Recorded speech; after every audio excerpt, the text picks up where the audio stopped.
offense. Joining us on the offensive side of things for the Raging Cajuns is a young gentleman who took over as starting quarterback at the start of October and has led the Raging Cajun surge to a second straight New Orleans Bowl trip. This past weekend, he accounted for 291 yards of total offense at Florida Atlantic, passing for 168, rushing for 123, to finish the year as a Sun Belt leader in total offense and passing efficiency in Sun Belt games only. Stepping up to the podium, the quarterback of the Raging Cajuns football team, Terrence Broadway.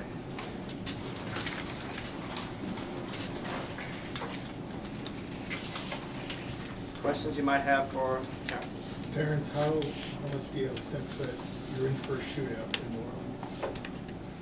High scoring.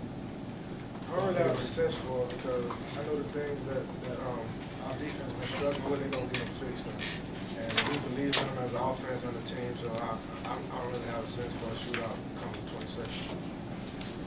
Terrence, give us a sense of when you first took over, when Blaine went down to now.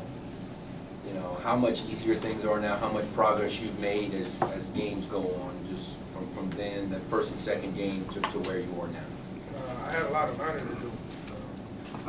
I hadn't been a full-time starter since high school. I mean, I started a couple games in Houston, but like this year, the first 3 games I started, it was kind of rough. With we beat Tulane, but I struggled with North Texas and Arkansas State. But I had a lot of learning to do, and the things that I was doing wrong, I decided not to do those things again. As far as film, like watching more film, studying the opponents more. So I had a lot of learning to do, and I had to fix those things in a hurry if we wanted to be successful this year.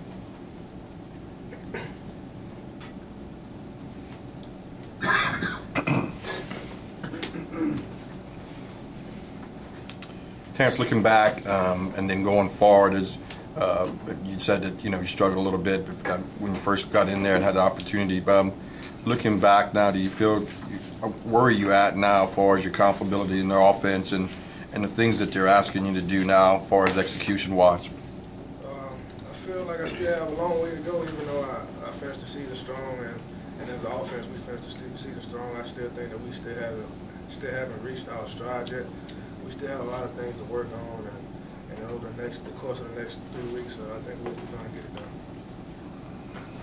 Terrence, talk a little bit about the you guys get extra practices, and one of the advantages of being in a bowl game is that you guys get to practice. Other teams, they have to go home. Is there an advantage, not just for this game, obviously, you're going to prepare for East Carolina, do your best for that, but for the future, for next season, do you guys get any extra, do you feel like you get more out of these upcoming practices? Yeah, because once the bowl game is over with, I'm the only returning quarterback that's going to be here, so it's going to be good to get the 3 freshmen some reps that redshirted this year, Jalen Nixon, Deshae Landau, and Brooks Hatt. It's going to be good to get them some reps over the course of the next 3 weeks. So, and other guys that redshirted this year also.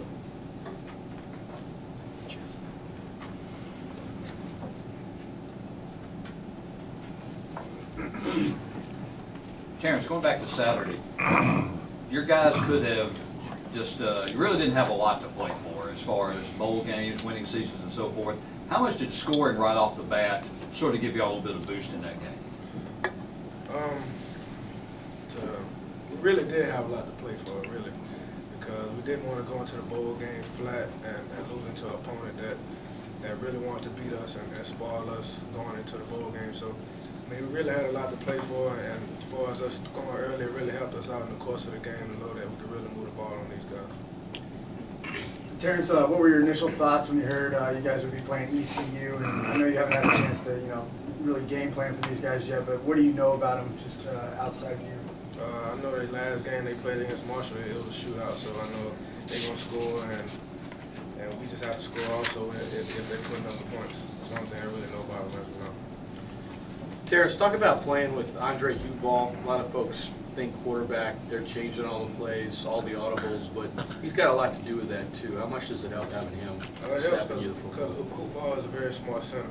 I mean, things that I don't see, he sees, and things that he don't see, I see. So we work hand in hand in the game. If he see the safety rolling down and I'm looking the opposite direction and I don't see, he always turns around and tell me, check the play or whatnot. But having Huball right there is a real plus for us, and having him here for another year with me gonna be real good.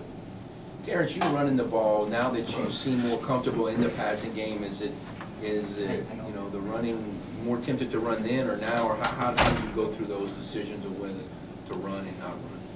It's just situational. If it's third and short, and I had the opportunity to get the first down with my feet, I might take that option. But it was 3rd and 3. I had the same opportunity closing the game out when we went to the long pass with Jamal. And I mean, like I said, our receivers they really big time and they stepped up at that time in the game. How much will you draw on last year's experience and bring it with you into this game, this contest? Like I said Saturday after the game, I'm new to this bowl experience, so I'm just asking around the people I know that have played in bowl games, quarterbacks I know that have played in bowl games, and asking around what it takes to be successful during this week. What about like all the hoopla? I mean, I know that's a lot, but I mean, I'm not really thinking about it right now. Any other questions for Terrence? Good. Thanks, sir.